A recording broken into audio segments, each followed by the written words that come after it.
కుచిడి అమ్మతో కలిసి పార్క్లో ఐస్ క్రీం తింటాడు. తిన్నాక ఐస్ క్రీం స్టిక్ని డస్ట్బిన్లో వేసి వస్తుండగా అక్కడొక అంకుల్ ఐస్ క్రీం కప్ని డస్ట్బిన్ బయట పడేసి వెళ్ళిపోతూ ఉంటారు. అది చూసిన కుచిడి వెంటనే అంకుల్ అంకుల్, మీరు వేసిన చెత్త డస్ట్బిన్లో పడలేదు అని చెప్తాడు. అంకుల్ పర్లేదు బాబూ అనంటారు.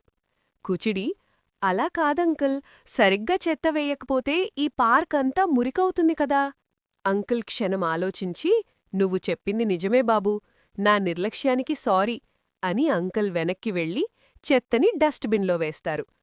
ఇవన్నీ గమనించిన ఐస్ క్రీం ట్రక్కతను కుచిడితో థాంక్స్ బాబూ, నువ్వు చాలా మంచి పని చేశావు.